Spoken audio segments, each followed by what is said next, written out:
I don't even understand the motivations of the character. Okay, so, like, here I am getting deep on this thing, but, like, he didn't care about money. He didn't care if he lived or died. What motivation did he have in this entire movie That's a good point. to take out these people and kill them? Welcome to the Untitled Film Project Podcast, where you go see the movie and come talk about it with us. We're talking about Flight Risk. Flight Risk is the story of a federal agent who must get a witness to trial to testify against the mob. But that witness has to fly through the mountains of Alaska with a deranged pilot. Deputy Harris, hope you like flying. Beautiful day for it. I never flew U.S. Marshal before. Why is he all chained up? I have to get him to New York so we can testify against the Moretti crime family. Okay, hey, you're the boss. We're going to talk about Flight Risk, and boy, do we have things to say. And there's a big question. What is your favorite role that you've seen Mark Wahlberg in? Just go with that. All right, let's talk about Flight Risk, starring Mark Wahlberg and two other characters. That's basically it. Mr. Bradford, what do you think? I want my 90 minutes back. I sighed at least 10 to 12 times. Wow. I checked my watch at least 6 times for only a 90-minute film. 91. This film makes Plane look like a masterpiece in cinema. Flight Risk is trash. A dumpster fire upon a dumpster fire upon a dumpster fire of trash, heaped with more piles of trash, heaped with flaming piles of poop. It is not worth your time. It should not have been made. Mel Gibson sucks as a director. The performances were shit. The writing was shit. This was awful. If you want to look at any redeeming quality, it's the humor behind the maniacal Mark Wahlberg, and that's a very tiny half a point that maybe gets it up to maybe a 1. But a complete waste of my time. When we talk about movies going direct to streaming, this is what you think of. But now you have movies that go direct to streaming that are actually good. So that is actually saying something bad about going direct to streaming. This should go directly to the toilet and you flush 3 times because that's how big of a frickin' turd this is. And that turd will land in the mountains of Alaska. Every Razzie Award should go to this movie. Boy, I have had the word Razzie on my lips since I've seen this film. And that's the first time, I think, since Madam Web that's happened. I saw an 80s movie. Remember when everybody rolled out of Top Gun Maverick and they go, wow, why don't they make movies like they did in the 80s anymore? Well, they did with Flight Risk. They just took it was like I was transported back to the 80s. It had It's a lot of cocaine. Ridiculous supervillain in Mark Wahlberg. I see him. He's the Dennis Hopper in Speed. Dude, don't discredit Speed like that. I know. I love Speed. Michelle Dockery is a federal agent, which is like the Temu version of Clarice Starling in Silence of the Lambs. And then you have Topher Grace. I don't know what the heck he is, but he's like comic relief. To me, the guy on the cell phone who's hitting on the woman trying to fly a plane so it doesn't crash in the mountains and she's not a pilot was awful. God, that was terrible. It was like that cast member on Saturday Night Live that never gets on TV, but it's like, in the opening credits. And that we'll give you a talking part over the phone. It was just incredible. There was stunts and scenes that only in the 80s when people were on cocaine would buy into. They were ridiculous. And I just don't. It wasn't even a fun ridiculous, right? Like, you can have ridiculous in an action movie and it's fun. Yeah. This had none of it. It was, if you love being able to see what's going to happen in a movie 5 minutes ahead of where you are now, and I'm saying most of the audience is going to see everything that comes in this movie 5 minutes before it happens, you'll love Flight Risk. I'll be the contrarian here. To a degree. Okay. It's not good. Okay. Mark Wahlberg, I got a lot of enjoyment out of his character. He was unpredictable because in a setting that's as big as this table, for an hour and a half, 91 minutes, you need a little unpredictability. And I thought he supplied that. I didn't know what accent he was going to use.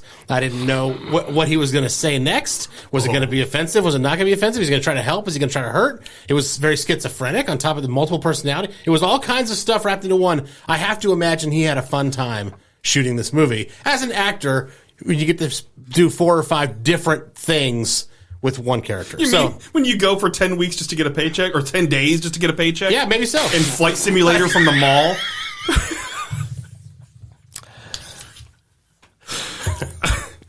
You know, speaking of the 80s... He had fun. Was he the only one that had fun Yes, connected he was to the this only film? one, yes. Nobody in the theater did. No, you know what it looked like it was filmed in?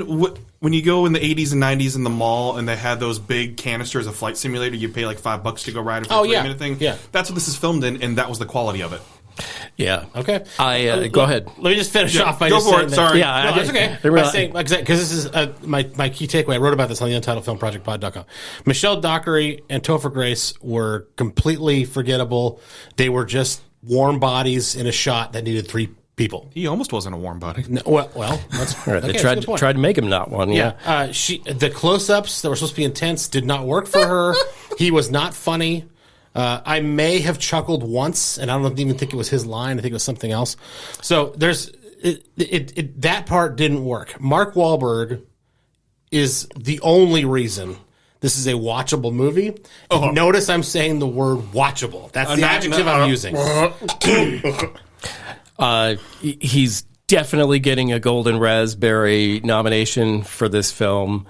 I have so many problems with Mark Wahlberg, and I like Mark Wahlberg, okay? He's done a lot of great movies. He's done a lot of just give me some money and I'll just come in and do a movie. Yep. But I was so disappointed in him. I thought it was unhinged in the worst way. First of all, I don't even understand the motivations of the character. Okay, so like here I am getting deep on this thing, but like he didn't care about money. He didn't care if he lived or died. What motivation did he have in this entire movie That's a good point. to take out these people and kill them? Why? Because he was told to. Because he's psychotic and he has multiple personalities. Okay. And somehow he got the memo or the telegram that he needed to kill somebody. And 50% of the movie, he's passed out. They used him in this movie to pull people in with his face. He's not even awake, maybe like the audience, for most of this movie. You know how I knew this was going to be bad? It was in the first 30 seconds of the film. Because The Igloo Hotel looked fake? Hold on. Sorry. Hold on. Because they couldn't even film it snowing in Alaska. They had to use CGI snow. Yeah. And then on top of that, they had a CGI moose. Yeah. So if you just wanted the inclination of how bad this was going to be, they couldn't even just get a camera into something that looked like Alaska to record snowing. And it had the uncanny valley kind of feel, that moose. And I also think the moose had better hair than Mark Wahlberg. What is the motivation for the Bozo the Clown, bald head, but bushy hair around the outside? Am I the only one that... It's because he's psychotic. And it was bad makeup, too. Well, no, listen to this. This is something I found out after watching the movie. Oh, boy. I thought, this is horrible makeup. It was real? That piece is terrible. He shaved his head for realism, and it looked fake. So the very thing he was trying to avoid, which was he actually shaved his head to make it look real because he didn't want a prosthetic put on, but it looked worse than a prosthetic. it looked like a bad prosthetic, and that's actually his head. How do you pull that off? It's like, how do you fail so enormously? You put Mel Gibson in charge. You know, when the end credits came up, the screen goes black, the movie's over. Thank You're God. like, oh gosh, I get to go home. And it says, directed by Mel Gibson. That was my first, I didn't know. Same. And I said, this explains everything. I think everything in this movie was trying to bring people back to, let's make movies like we did in the 80s, like his super thrillers, blockbuster, movies where he was unhinged and things blew up and it was unrealistic in the stunts and all that stuff. I really think everything was to go back to that era, and that era was fine, but we don't want to return. Look, we're belaboring the point. I'm going 4.5. God. Because I thought it was, again, I enjoyed Mark Wahlberg's performance enough to where it carried me through the 91 minutes. Everything else is pretty much garbage. You've seen this story before. It's not a shock. There's nothing new here at all. The Igloo Hotel sign was like, it was done on Canva. I mean, it was just horrible. Right to begin the movie. So, and we haven't even talked about how the plane flies into a mountain of snow. Oh. And just by the way, flies away unscathed. Puffs through it. That's ridiculous. Because if nothing else, okay, so first of all, the plane would be demolished. But let's just take physics out of it for a second and give it the benefit of the doubt. The at least possible damage would be the propeller would be jacked up, and on a single prop plane, it's not flying anywhere. That was absolute trash. I'm going 4.5 because I actually did not hate it as much as Bradford or Jim. It's funny because I'm going to give this a score that I think will surprise some from what the conversation has been. But I have said this is a retread of the 80s. I've since found out, since I watched the movie, that there is a thing called the blacklist in Hollywood. Never knew about this. And what it is basically a known pile of scripts, screenplays that have never been produced. But they're like in that, why wasn't this produced? And they're just laying there. This movie was taken from that list. So they just found something that was laying around that a whole bunch of people for years said, you might have, no, we're not making this. And they decided to make it. And so it could have been left around since the 80s. I don't know. The only thing that puts this movie in present day is using a cell phone or a satellite phone. Yeah. So this thing is tired. The performances were Topher Grace and Michelle Dockery fine with what they had. I really think they were delivering a pretty crappy script. I don't think they had anything to work with. I know Michelle Dockery can do better. I blame the directors, producers. I'm going to give this a 5. It's turn your brain off, pretend it's the 80s, and watch it on your TV. This ruined my brain. I feel dumber for having seen this movie. If we're talking about this script being buried, did Mel Gibson have to put his shoulder out of socket just to be able to reach it and get to it? It was a thumb. Close enough. 1.5. Get the out of here. 1.5. So where does that compare to Madam Web then? Let's talk about that. Because Madam Web was better than this. No way. Yes. No. Yes. On what grounds? No grounds are both awful, but this was a complete waste. This should not have been made ever. Ever. Was Madam Web a little better because you like it ironically? No, or is it just straight? Just straight terrible. I got to see Sydney Sweeney. That's enough for me. Okay. That's all you needed. We're grasping here, right? Yeah. If you're making me grasp at something, I'll grasp at that. Okay, that sounded really bad.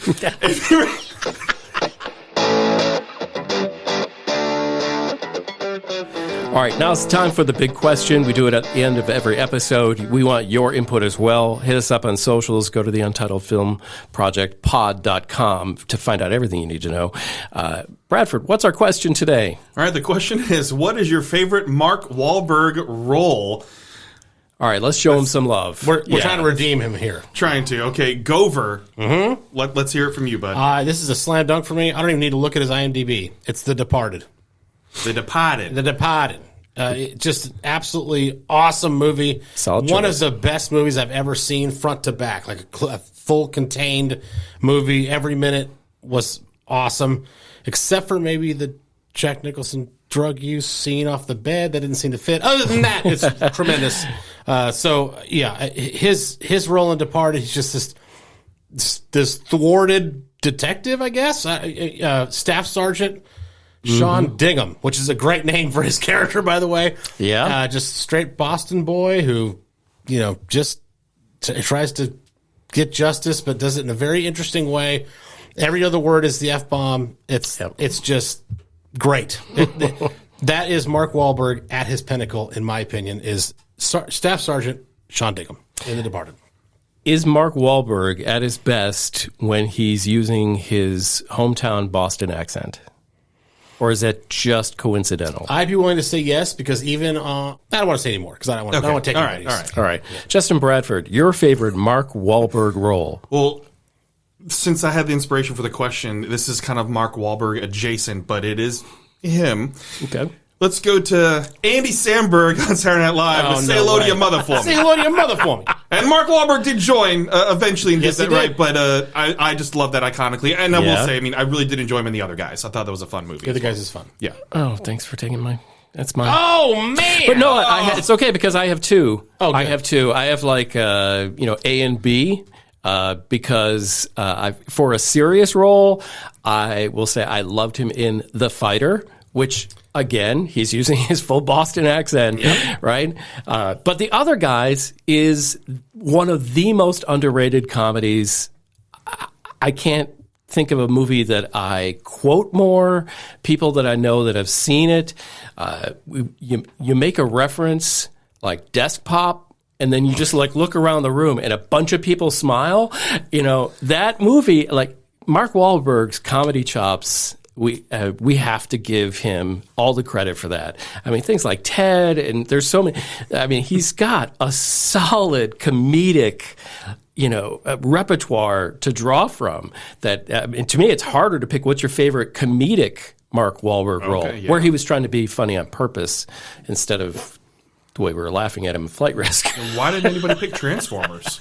Okay, that's enough. All right, go take a nap. This is the Untitled Film Project Podcast. We love hearing from you. What is your favorite Mark Wahlberg role? Let us know in the comments or on social media. You can reach us and, we'll give you our phone numbers. We just love talking movies. We just love it. Okay, most of us will give you our phone numbers. My phone's blowing up already. I'm lonely. Please talk to me. Thank you for listening to the Untitled Film Project Podcast. To support the show, please rate, review, follow, and subscribe. Original music by Jeremy Schwartz. Special thanks to the Music City Film Critics Association. Editing and post-production by Jeremy K. Gover. Voiceover by Chad Bennett.